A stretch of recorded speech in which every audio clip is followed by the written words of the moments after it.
can already feel it. I'm sore tomorrow already. Excuse me while I warm up here real quick. I'm about a week late with this video. I busted up my finger pretty good last week, so I haven't been able to put weight on it. But I can finally do that now, so let's go. Today we got the round off. In case you didn't catch what I said there, today we have the round off, my favorite basic tumbling skill. I believe this skill should always be a work in progress. You can and should always work on making this skill better, faster, longer, shorter sometimes, more snap, less snap. It pays to be mindful of every round off that you do, because you can ruin an entire tumbling pass at the very beginning in the round off if you're thinking too far ahead. This could be a long video, but I'll try and just go over what I believe is essential. We've basically gone over everything we're going to need for the first half of this round off in my previous videos, so if you haven't watched those already, go back and watch those so you're not lost here. The first half is going to pretty much be the same as the cartwheel, but hopefully a lot faster. If you practice the few different variations of the cartwheel with the push off your hands at the end of my last video, then you should be at a great place to start getting your feet together for your round off. A lot of what I'll be going over today will be what I personally try and feel and make my body look like. From my experience teaching this skill, a lot of people mentally rush to the end and think, oh my god, I gotta get my feet together and stand up. But with this, the journey is more important than the destination. So whatever you're putting in here is what you're gonna get out over there. So I'll do a lot of drawing, and hopefully it will help you visualize how it should feel to set you up for success coming out and adding skills to it. Now, there are a few variations of the round off. You've got feet in front for adding length and speed coming out. So for like back handsprings or whips. Feet behind for adding height, so for like tucks and layouts and almost everything else from there. And then we have directly under your head and shoulders, where I think everybody should start and get comfortable with. This should be like your everyday type of round off, because you can do everything from here. You can either extend and go backwards for your back handspring, or you can stand up faster and quicker and still add height. In my opinion, the first two variations, the feet in front or the feet behind, can only be used properly if you understand and are comfortable transferring momentum from skill to skill, or even piece to piece within your skill to skill. Today we are just going to stick with the feet under variation and go for even height and distance in our rebound, meaning the distance should be the same length as the height of your rebound. That way we have equal speed going in and coming out, and we can start creating space for whatever may come next, most likely the back handspring. If you have a stationary rebound, meaning on the spot or moving forward like this and not moving past your feet, it's going to make the next skill a lot harder.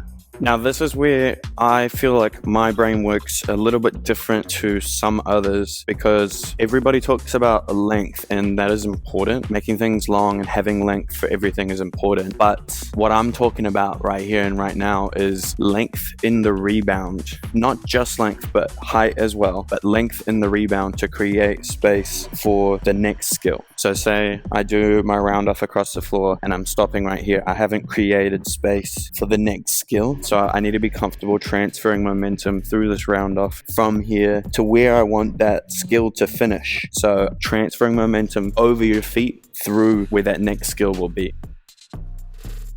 Hope that made sense. Obviously, getting your feet together is important. It's like obviously the main difference between the round off and a cartwheel. But I just want to stress the importance of the shape that you are going to create and finish in and squeeze and rebound and hold and get good at, because we're going to go in and out of this shape for a lot of different skills. This body shape is going to create a lot of control, and you need control within your tumbling to be in control.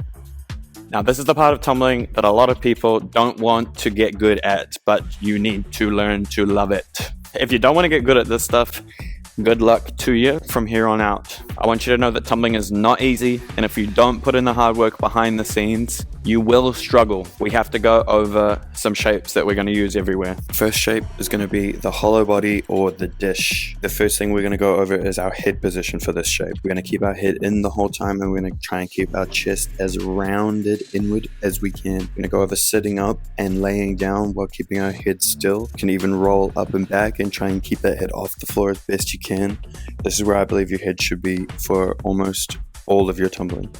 Now that we have good head position, we're going to go over the lower body. So we're going to lift our feet and our hips, keeping our hips as flat as possible. We go hands up, hands back, stretching out as tall as we can.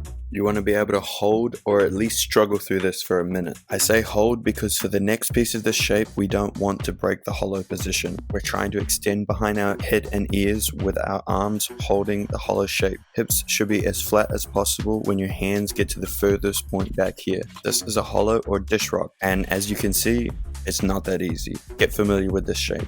If your head is out of the hollow shape, you're most likely going to look like this. And as you can see, this shape does not roll. This is why I think your head and shoulders are probably the most important part of this shape. Next shape is the plank. Pretty much the same shape as the hollow body, but we're on our front and we're supporting our weight with our elbows. Head still in, not out. Shoulders still rounded, hips still flat, legs extended. Then we have the push-up shape. The same shape, chest still rounded, head still in, but we're pushing through the floor. Lastly, we have whatever you want to call this shape. I call it a long push-up, stretching out your push-up shape as long as you can while still maintaining your hollow shape. Pushing through your fingertips, head in, squeeze and hold until you fall. You will use these shapes everywhere moving forward from this round off. Now, I'm just going to go over where we should be kicking, where we should be snapping, and where we should be pushing for this round off. So as you can see, I've drawn the arc for where your back leg should be driving. You can notice it's a little bit longer in the first half, and then it kind of drops off a little bit more in the second half. That's going to signify the small bit of scoop and hollow that we're finishing in at the end. We need to kick our back leg over the top of this arc, past halfway. Right here is where we need to snap our feet together and start pushing. Right here is where we need to start hollowing out our body and going for that dish or that hollow shape. As we come off of the floor, we're putting our feet down and boom, right there you can see I come into that hollow and I leave the floor in that hollow shape. So just bringing it back again to the beginning. When we kick over, we want to make sure that we kick over the top to the other side.